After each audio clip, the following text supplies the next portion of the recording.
जय माता दी। एक बार फिर से स्वागत है आपका अपने YouTube चैनल पर। नवरात्रि का त्योहार शक्ति और समर्पण का प्रतीक होता है। हर वर्ष हम सब के लिए नई ऊर्जा और नया उत्साह लेकर आता है।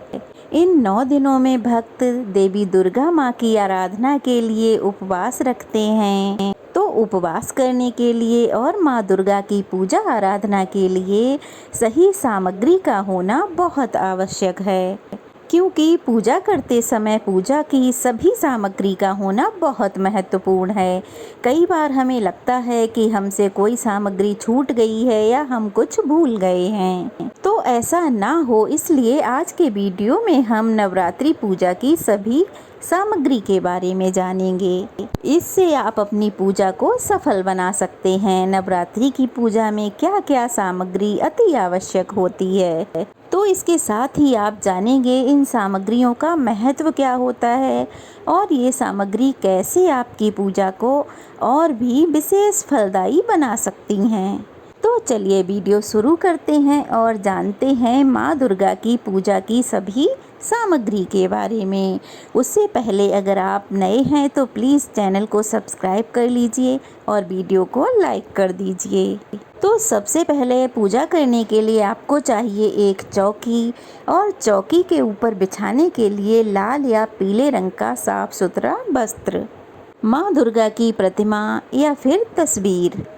इस दिन कलश की स्थापना भी की जाती है, तो उसके लिए आपको चाहिए एक कलश। अगर आपके पास किसी धातु का कलश है तो वो इस्तेमाल करें। अगर धातु का कलश नहीं है तो आप मिट्टी का कलश भी इस्तेमाल कर सकते हैं। मिट्टी के बर्तनों को पूजा में प्रयोग करना बहुत ही शुभ माना जाता है।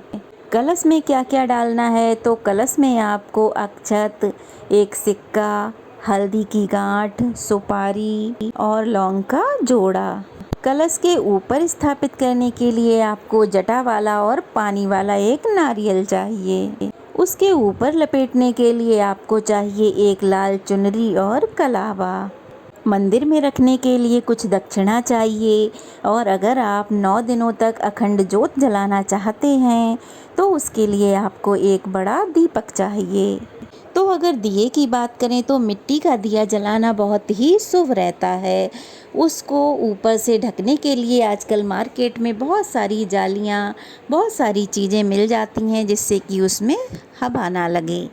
श्री दुर्गा सप्तशती की पुस्तक आपको चाहिए। अगर ना मिले तो आप ऑनलाइन भी उसका पाठ पढ़ या सुन सकते हैं। माता रानी को समर्पित करने के लिए सुहाग की सामग्री जैसे कि मेहंदी, चूड़ी, बिंदी, महावर आदि चीज़ें भी आपको रखनी चाहिए। धूप, दीप, कपूर, कलाबा, चंदन, रोली, मौली, अक्षत। यदि आप नवग्रह बनाना चाहते हैं और आपके पास नवग्रह का यंत्र ना हो तो आप 9 सुपारियाँ लेकर आप चौकी पर उन्हें स्थापित कर सकते हैं नवग्रहों की तरह। यदि आपके पास नवग्रह यंत्र है तो आप अलग से स्थापना ना करें, वही यंत्र पूजा स्थान पर रखकर उसकी ही पूजा करें। और हमें चाहिए गणेश भगवान की मूर्ति। अगर आपके पास नहीं है तो आप सुपारी पर कलावा लपेटकर उन्हें ही गणेश भगवान का प्रतीक मानकर उनकी पूजा कर सकते हैं। कलश में स्थापित करने के लिए आपको चाहिए आम या अशोक के 7 या 5 या 9 पत्ते। एक बात का ध्यान रहे कि पत्ते साफ सुथरे होने चाहिए, कटे या फटे नहीं होने चाहिए। अगर आम या अशोक के पत्ते आपको ना मिलें तो आप पान के पत्ते भी रख सकते हैं।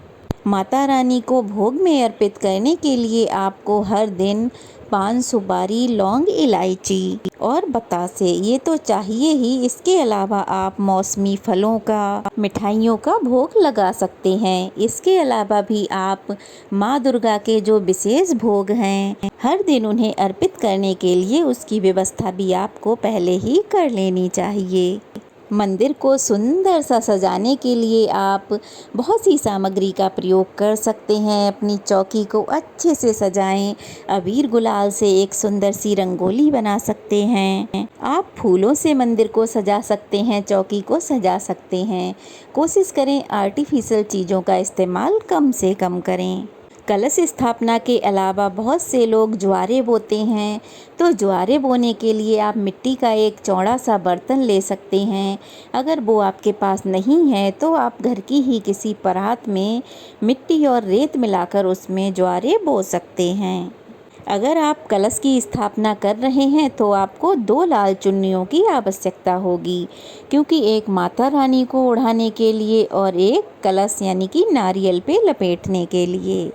पहले दिन की पूजा में घर के सभी लोगों को अपने हाथों में कलावा लपेटना चाहिए, तो इसके लिए कलावा भी आपके यहाँ होना बहुत ज़रूरी है। और हवन सामग्री, पूजा की सामग्री में हवन सामग्री भी ज़रूर होनी चाहिए। नवरात्रि के 9 दिन तक हम अपने आप हवन करते हैं, जिसे हम अग्यारी कहते हैं। अंतिम दिन विशेष रूप से हवन किया जाता है। उसके लिए आपको हवन सामग्री मार्केट से लाकर रख लेनी चाहिए। शुद्धिकरण के लिए गंगा जल बहुत आवश्यक है, तो नवरात्रि की पूजा में सब चीज़ शुद्ध करने के लिए आपको गंगा जल भी ज़रूर रखना चाहिए।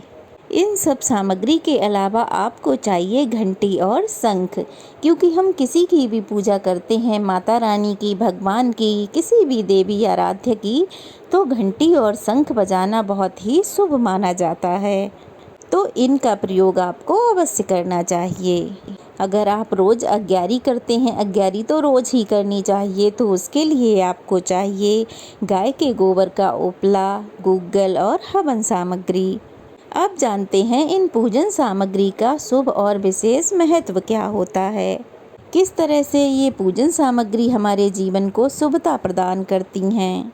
पूजा में देवी दुर्गा की मूर्ति या तस्वीर होती है, वो शक्ति और साहस का प्रतीक होती है। अक्षत शुभता और समृद्धि का प्रतीक होते हैं। देवी दुर्गा को अर्पित करने में जो पुष्प चढ़ाए जाते हैं वो प्रेम और समर्पण का प्रतीक होते हैं। धूप बत्ती अज्ञान को दूर करने और ज्ञान को बढ़ाने का प्रतीक होती है। दिए को ज्ञान और शुभता का प्रतीक माना जाता है। पूजा के लिए आप हमेशा घी का प्रयोग करें, जो कि शुद्धता का प्रतीक माना जाता है। कुमकुम को शक्ति और साहस का प्रतीक माना जाता है। चंदन शुद्धता और पवित्रता का प्रतीक माना जाता है। और जो नैवेद्य हम माता रानी को अर्पित करते हैं वो भक्ति का प्रतीक माना जाता है। इन सभी सामग्रियों का महत्व देवी दुर्गा की पूजा में विशेष महत्वपूर्ण होता है और बहुत ही शुभ फल देने वाला माना जाता है। इनका उपयोग करके हम देवी दुर्गा की कृपा और आशीर्वाद प्राप्त कर सकते हैं। ये थी आज की वीडियो। कैसी लगी कमेंट बॉक्स में ज़रूर बताइएगा। अच्छी लगी हो तो वीडियो को लाइक कीजिए, ज़्यादा से ज़्यादा शेयर कीजिए और अगर नए हैं तो प्लीज़ चैनल को सब्सक्राइब कर लीजिए। चलिए फिर मिलते हैं, तब तक के लिए जय माता दी।